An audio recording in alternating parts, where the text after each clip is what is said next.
प्यारे विद्यार्थियों, आज आपको इस वीडियो में कक्षा छठी के गणित से प्रश्नावली 3.5 के सवालों का हल करना सिखाया जाएगा। तो बच्चों, सबसे पहले आपको इस तरह से कॉपी में सवालों को लिखना है और फिर उनका एक एक करके हल सीखना है। तो क्वेश्चन नंबर 1 दिया गया है बच्चों, निम्नलिखित में से कौन से कथन सत्य हैं। यानी कि इसमें ए से लेकर आई तक कथन दिए गए हैं। यहाँ पर ई तक ही लिखे गए हैं, ई से आगे आई तक भी दिए गए हैं, तो वहाँ तक कथन दिए गए हैं। इसमें स्टेटमेंट्स दी गई हैं कुछ, तो इनमें से हमें ये बताना है कि कौन कौन से सत्य हैं और कौन से असत्य हैं। तो इनको हमें पढ़ के देखना होगा पहले अच्छे से, और फिर हम देखते हैं कौन से कथन सत्य हैं। यदि कोई संख्या 3 से विभाज्य है तो वह 9 से भी विभाज्य होती है। तो बच्चों, ये कथन है असत्य। सॉल्यूशन लिख देंगे हम इसका, कथन असत्य। असत्य कैसे है बच्चों कि कोई संख्या 3 से विभाज्य है। मान लीजिए संख्या 12 3 से विभाज्य है, क्योंकि 1 जमा 2 3, इसके अंकों का योग 3 से पूरा पूरा भाग जाता है। वैसे भी 3 चौके 12, सीधा भी पाड़े से भाग दे सकते हैं, लेकिन यह 9 से विभाज्य नहीं है। ये 3 से ही विभाज्य है, ये 9 से विभाज्य नहीं है। तब हम देखते हैं बी पार्ट। यदि कोई संख्या 9 से विभाज्य है तो वह 3 से भी अवश्य विभाज्य होगी। तो बच्चों, ये कथन बिल्कुल सत्य है, सत्य। तो इसका सत्य होने का कारण ये है बच्चों, क्योंकि कोई संख्या 9 से विभाज्य है। मान लीजिए संख्या 27 या 81, 9 तिया 27, 9 निमा 81, दोनों ही 9 से विभाज्य हैं। इनके अंकों का जोड़ भी 9 से पूरा पूरा भाग जाता है। 2 जमा 7 9, 9 एकम 9 और 8 और 1 9। और ये 3 से भी अवश्य ही विभाजित होगी, क्योंकि 3 9 का गुणनखंड है, इसलिए ये 3 से अवश्य विभाज्य होगी। अब हम देखते हैं सी पार्ट। एक संख्या 18 से भी विभाज्य होती है यदि वह 3 और 6 दोनों से विभाज्य हो। तो बच्चों, ये आवश्यक नहीं है, क्योंकि यदि वह 3 और 6 दोनों से विभाज्य हो तो वो 18 से भी विभाज्य हो। मान लीजिए हम 12 को ले लेते हैं, तो 12 3 से विभाज्य होता है, 3 चौका 12, और 6 से भी पूरा पूरा भाग जाता है, 6 दूनी 12, लेकिन यह 18 से भाग नहीं जाता है। तो इसलिए बच्चों, ये कथन हमारा हो जाएगा असत्य, असत्य। अब देखते हैं डी पार्ट। यदि एक संख्या 9 और 10 दोनों से विभाज्य हो तो वह 90 से भी विभाज्य होगी। तो बच्चों, ये कथन बिल्कुल सत्य है, क्योंकि ये 9 और 10 क्या हैं, ये सह-अभाज्य संख्याएं हैं। सह-अभाज्य संख्या का अर्थ होता है कि उनमें केवल एक ही सारो गुणनखंड हो। तो इन दोनों के अगर गुणनखंड देखेंगे तो इनका केवल एक ही सारो गुणनखंड होगा, जो हमने पिछली प्रश्नावली में पढ़ा था। तो ये सह-अभाज्य संख्याओं का गुणनफल हो जाता है 9 गुणा में 10 90। तो ये 90 से भी विभाज्य होगी बच्चों। तो अगला पार्ट देखते हैं हम, ई पार्ट। यदि दो संख्याएं सह-अभाज्य हों तो इनमें से कम अवश्य ही अभाज्य संख्या होगी। इनमें कम से कम एक आएगा यहाँ पर बच्चों, एक अवश्य ही अभाज्य संख्या होगी। तो ये बिल्कुल असत्य है बच्चों। सॉल्यूशन इसका लिखेंगे असत्य, क्योंकि मैंने अभी अभी आपको बताया कि 9 और 10 दोनों क्या हैं, ये सह-अभाज्य संख्याएं हैं। सह-अभाज्य संख्याओं का अर्थ होता है कि उनमें सारो गुणनखंड या कॉमन गुणनखंड केवल एक हो। जैसे कि हम मान लेते हैं 9 और 10 को। 9 के गुणनखंड अगर हम लें तो 3 गुणा में 3 होंगे, और 1 और 9 होगा, यानी कि 1 3 9, ये 3 गुणनखंड होंगे। और 10 के हम लें तो बच्चों 1 2 5 और 10 होगा। इनमें सारा गुणनखंड केवल एक बनता है। इसका अर्थ ये है कि ये दोनों सह-अभाज्य संख्याएं हैं, और इनमें से कोई भी संख्या अभाज्य संख्या नहीं है। तो कम से कम एक अवश्य अभाज्य संख्या होना आवश्यक नहीं है। ये असत्य कथन है। अब हम देखते हैं अगला पार्ट, एफ पार्ट। 4 से विभाज्य सभी संख्याएं 8 से भी अवश्य विभाज्य होनी चाहिए। तो बच्चों, 4 से अगर कोई संख्या विभाज्य होती है पूरी, तो वो संख्या 8 से अवश्य विभाज्य होनी चाहिए। ये स्टेटमेंट हमारा बिल्कुल असत्य है, तो हम इसको लिखेंगे असत्य। और अगर हम करके देखें तो मान लीजिए 4 से विभाज्य होता है 12, 4 से पूरा पूरा भाग चला जाता है, लेकिन ये 8 से पूरा भाग नहीं जाता है, तो इसलिए ये असत्य हो जाएगा। और अब देखते हैं जी पार्ट। 8 से विभाज्य सभी संख्याएं 4 से विभाज्य होनी चाहिए। तो बच्चों, इस कथन को हम बिल्कुल ही सत्य लिखेंगे, क्योंकि 8 से जो भी संख्याएं विभाज्य होंगी, जैसे 8, 16, 32, 64, ये सभी संख्याएं बच्चों 4 से पूरी पूरी भाग होंगी, क्योंकि 4 जो है 8 का एक गुणनखंड है। और जो भी गुणनखंड होते हैं किसी संख्या के, वो सभी उस संख्या से जो विभाज्य संख्याएं हैं उनसे विभाज्य होते हैं। ये हमने पिछली प्रश्नावली के भी लास्ट क्वेश्चन में पढ़ा था। अब हम देखते हैं एच पार्ट बच्चों। तो यदि कोई संख्या दो संख्याओं को अलग अलग पूरा विभाजित करती है तो वह उनके योग को भी पूरा पूरा विभाजित करेगी। तो ये कथन है बच्चों बिल्कुल सत्य।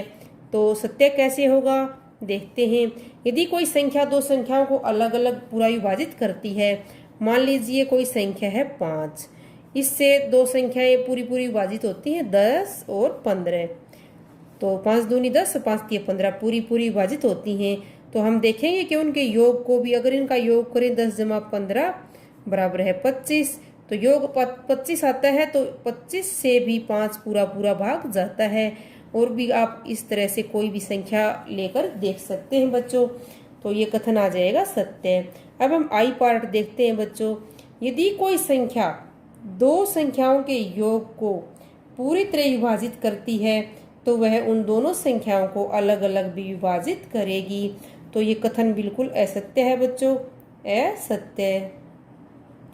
अब हम ये करके देखते हैं।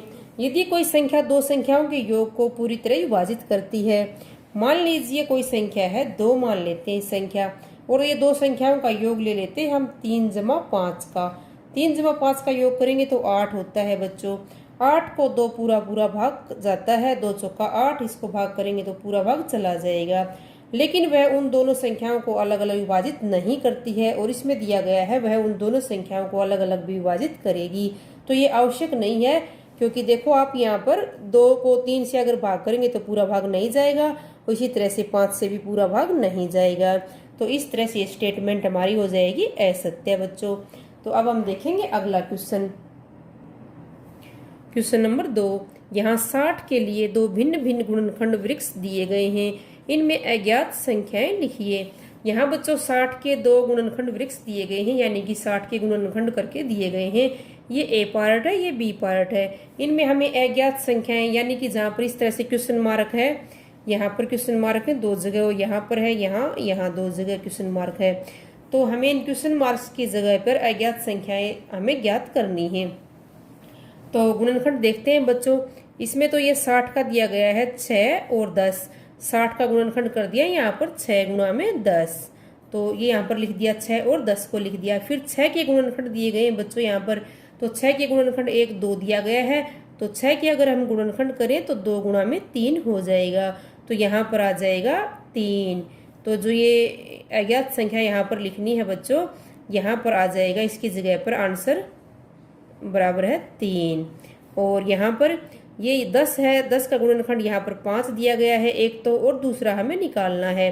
तो 10 के गुणनखंड अगर हम करें तो 5 गुणा में 2 होंगे। तो 5 गुणा में 2 10 हो जाता है। तो यहाँ पर आएगा बच्चों आंसर 2। तो यहाँ पर 1 नंबर में है तो आंसर आ जाएगा बच्चों 3, और जो दूसरी अज्ञात संख्या थी इसमें आ जाएगा 2। तो इसी तरीके से हमें इसमें भी निकालनी है अज्ञात संख्या। अब यहाँ पर 60 के गुणनखंड दिए गए हैं। 60 के गुणनखंड अगर हम करें तो 60 बराबर है, यहाँ पर 30 दिया गया है गुणनखंड। तो 30 के साथ किसको गुणा करेंगे, 60 आएगा 2 को गुणा करेंगे, 30 गुणा में 2।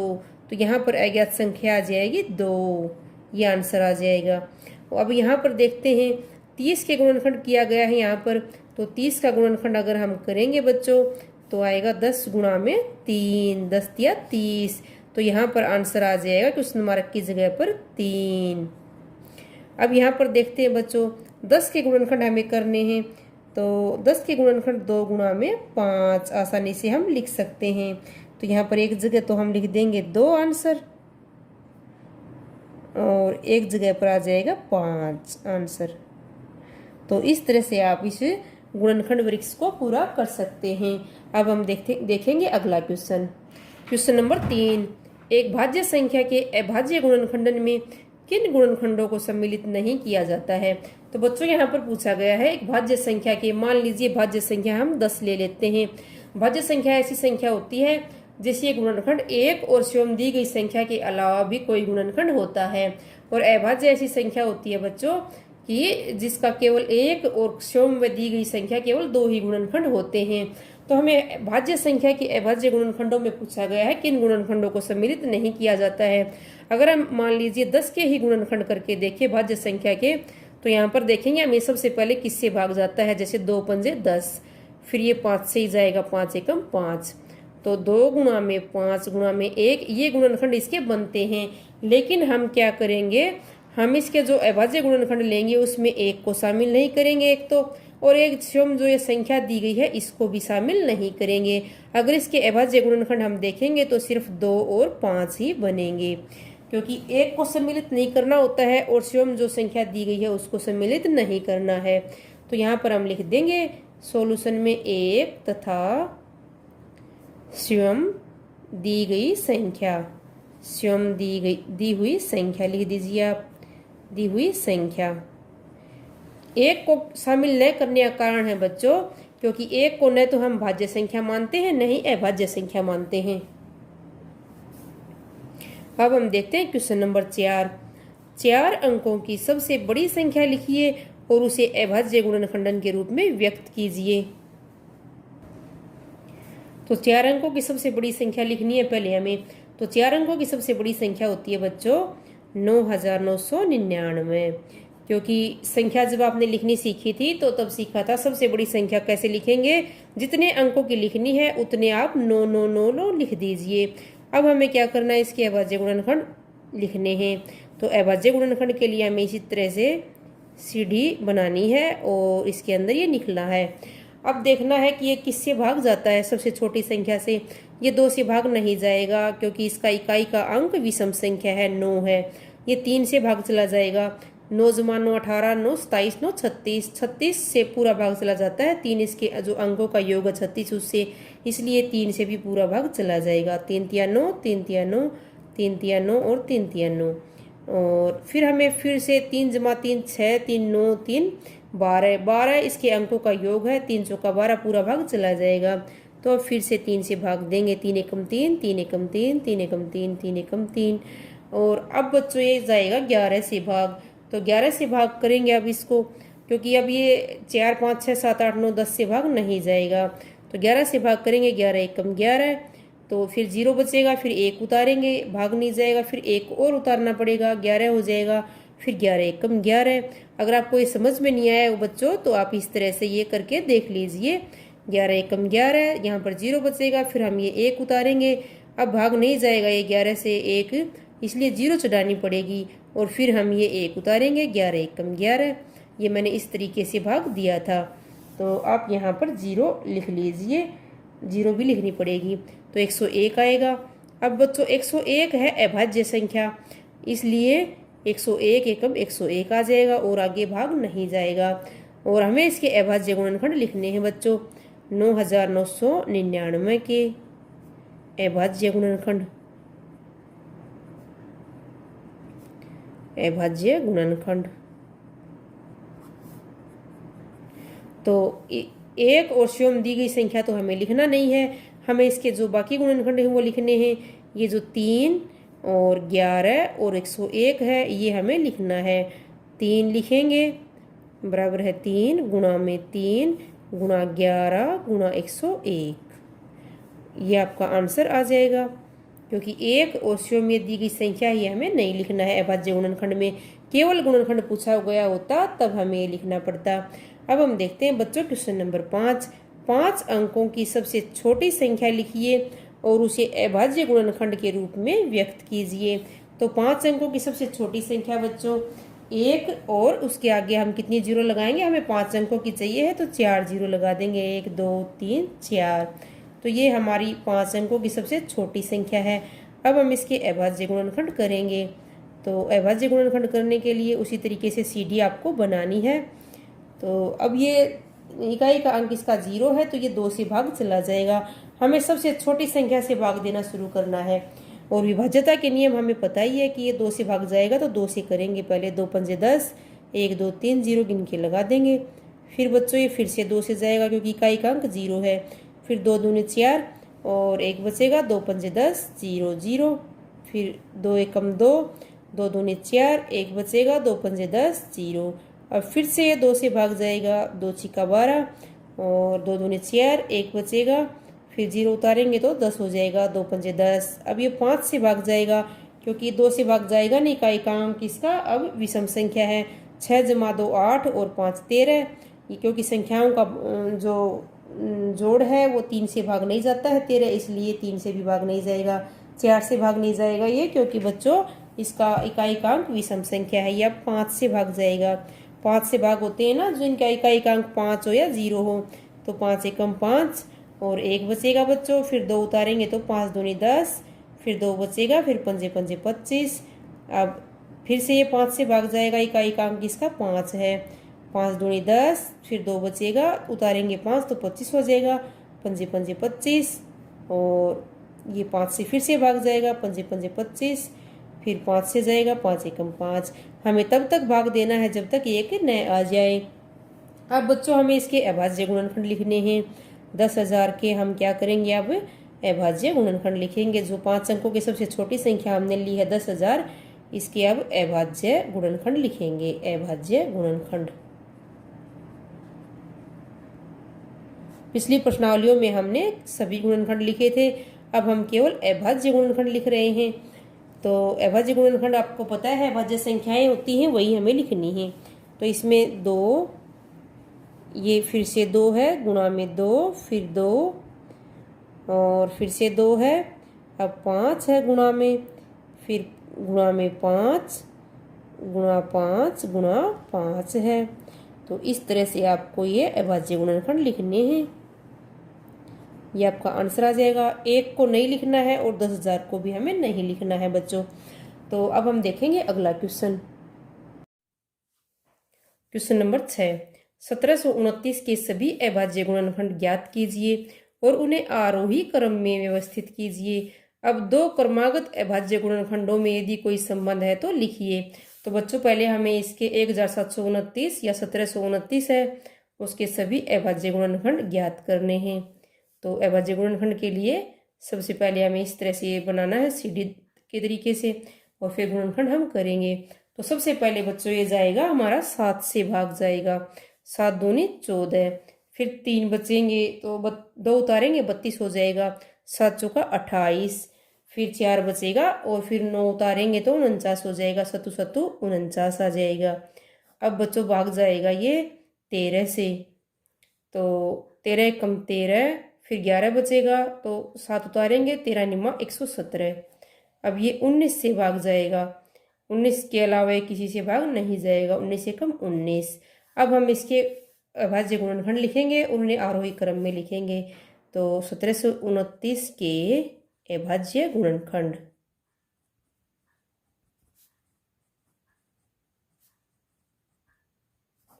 बराबर है 7 गुणा 13 गुणा में 19। 1 को नहीं लिखना है और 1729 को भी नहीं लिखना है।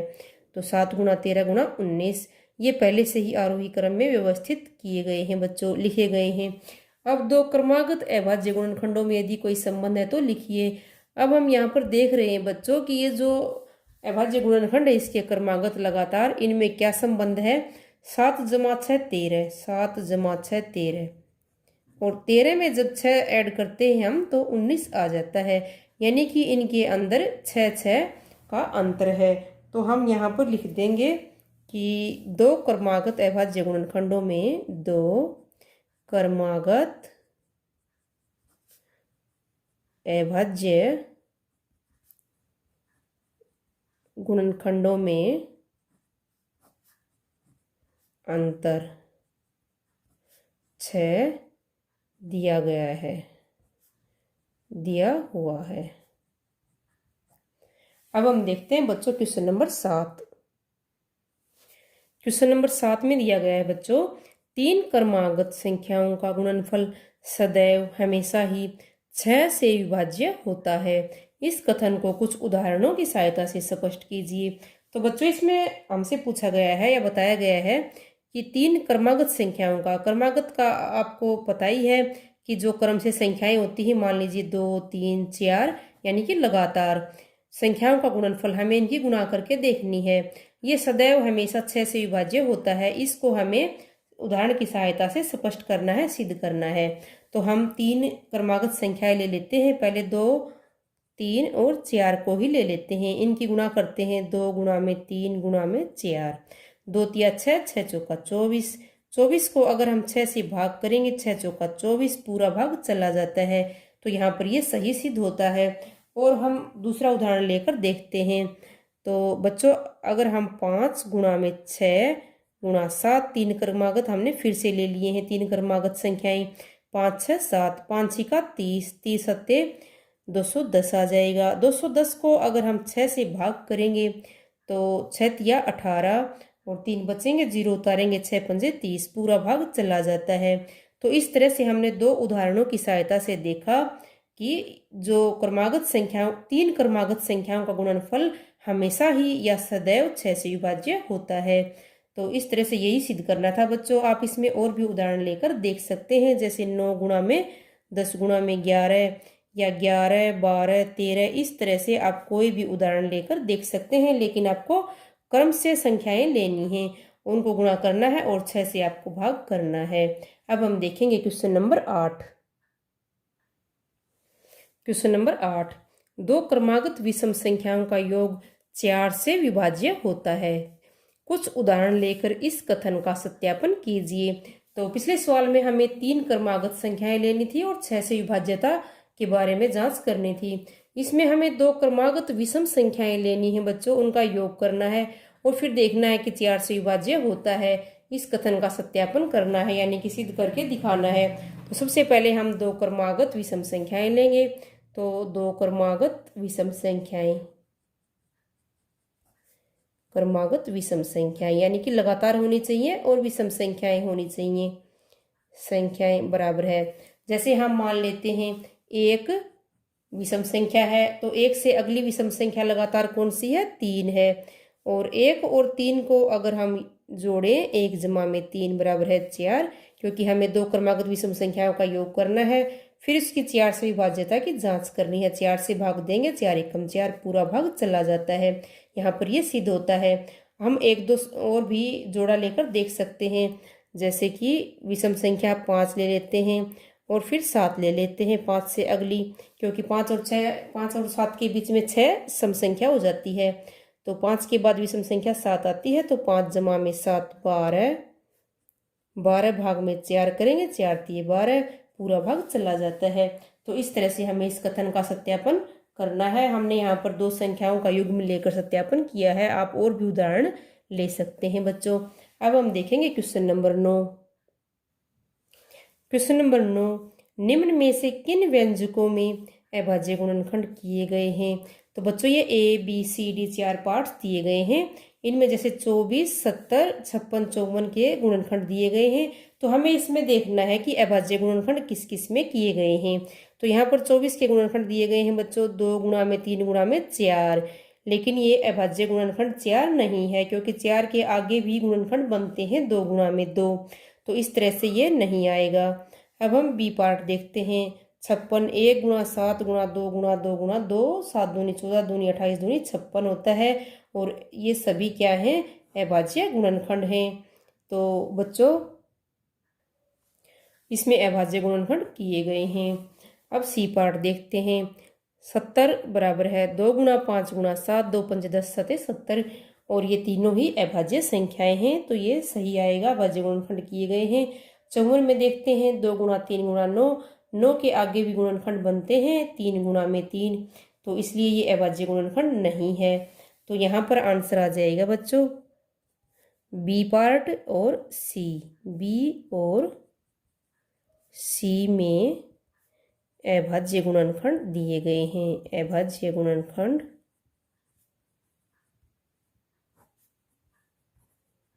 दिए गए हैं। अब हम देखेंगे बच्चों क्वेश्चन नंबर 10।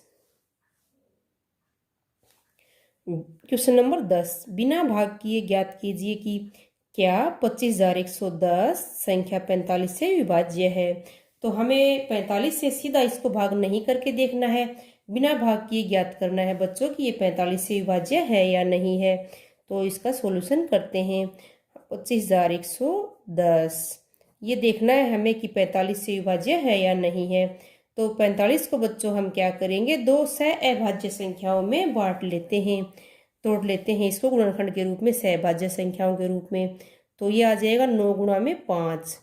तो हमें पता है कि जो दो सहअभाज्य संख्याएं हैं उनका गुणनफल भी उस संख्या से विभाज्य होता है जिससे ये संख्याएं होती हैं 9 और 5। तो अब अगर हम 9 और 5 की विभाज्यता की जांच कर लेते हैं इसके साथ 25,110 के साथ, तो अगर ये 9 और 5 से विभाज्य होगी तो ये 45 से भी विभाज्य होगी, अन्यथा नहीं होगी। तो 9 से जांच के लिए हमें पता है बच्चों की संख्या के अंकों का योग 9 से भाग जाना चाहिए। तो 2 जमा 5 7 और 1 8 और 1 9, संख्या के अंकों का योग 9 है। 9 भाग में 9 बराबर है 1, पूरा भाग हो जाता है। और इसका इकाई का अंक 0 है तो ये 5 से भी भाग हो जाता है। 5 से विभाज्यता के लिए इकाई का अंक 0 या 5 होना चाहिए। तो जो ये 25,110 है, 25,110 क्या है कि ये 9 और 5 दोनों से विभाज्य है। और 9 और 5 दोनों ही सहअभाज्य संख्याएं हैं, यानी कि इन दोनों में सारा गुणनखंड, कॉमन गुणनखंड निकालेंगे तो केवल 1 आएगा। तो इसलिए ये सहअभाज्य संख्याएं होने के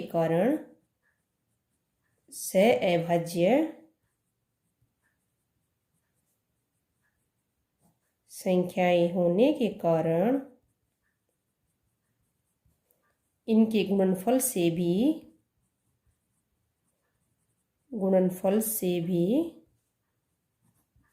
25,110 विभाज्य होगी। तो इस तरह से बच्चों अगर आपको कोई इस तरह बड़ी संख्या दी गई है और यहाँ पर कोई अन्य संख्या दी गई है तो आप उसको दो टुकड़ों में इस तरह से गुणनखंड में बांट लीजिए जो कि सहअभाज्य संख्याएं हों, और फिर उनकी बारी बारी से अलग से जांच करके देख लीजिए। तो अब हम करेंगे क्वेश्चन नंबर 11। क्वेश्चन नंबर 11, संख्या 18 2 और 3 दोनों से विभाज्य है। संख्या 18 बच्चों 2 और 3 दोनों से पूरी भाग चली जाती है। 2 निम 18 और 3 सिक्का 18 पूरी भाग हो जाती है। यह 2 गुणा में 3 बराबर 6 से भी विभाज्य है। अगर हम 2 गुणा में 3 इन दोनों रकमों की गुणा करें, गुणनफल निकाले 6 आ जाएगा, तो इससे भी पूरी भाग ये चली जाती है। 6 3 18। इसी प्रकार एक संख्या 4 गुणा में 6 दोनों से विभाज्य है। तो कोई संख्या है आगे बच्चों वो 4 और 6 दोनों से विभाज्य है।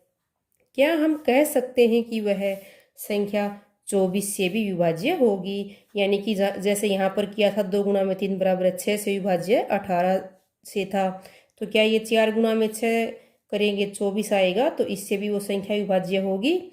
यदि नहीं तो अपने उत्तर की पुष्टि के लिए एक उदाहरण दीजिए। तो यहाँ पर आंसर आएगा बच्चों नहीं। तो अब हम देखेंगे कि क्यों नहीं आएगा। तो बच्चों 18 में 2 और 3 दोनों से विभाज्य थी, तो 2 और 3 बच्चों सहअभाज्य संख्याएं हैं, क्योंकि इनका सारा गुणनखंड लेंगे तो केवल एक ही आएगा। और सहअभाज्य संख्याओं का जो गुणनफल होता है, जैसे 2 गुणा में 3 बराबर 6, वो जो इन संख्याओं से ये विभाज्य होती है उनसे गुणनफल भी विभाज्य होता है। यही हमने क्वेश्चन नंबर 10 में भी किया था, करके देखा था। तो बच्चों ये यहाँ पर इसकी पुष्टि के लिए हम लिखेंगे 4 और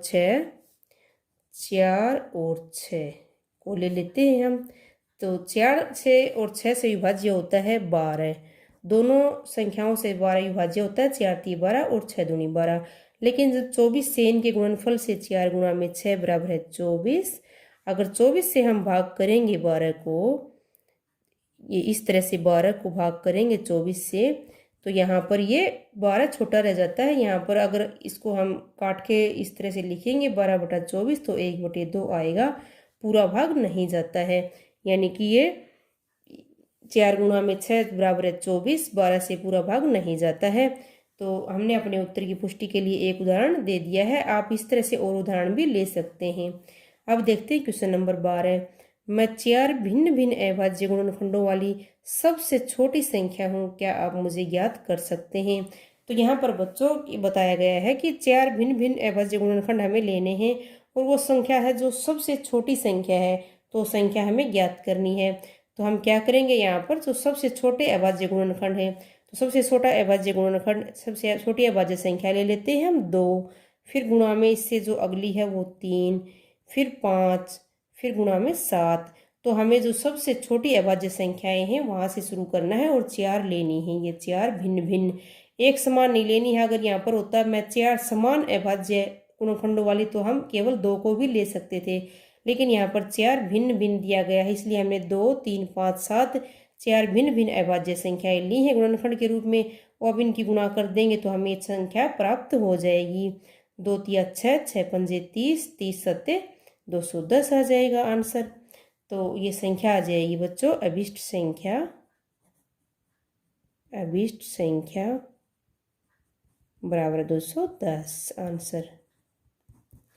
तो इस तरह बच्चों हमने इस वीडियो में प्रश्नावली 3.5 कक्षा छठी के गणित से क्वेश्चन नंबर 1 से लेकर 12 तक के सवालों का हल करना सीखा। अगर आपको सवाल अच्छे समझ में आए हों तो आप वीडियो को लाइक ज़रूर करें और चैनल को भी सब्सक्राइब कर लें। थैंक यू बच्चों।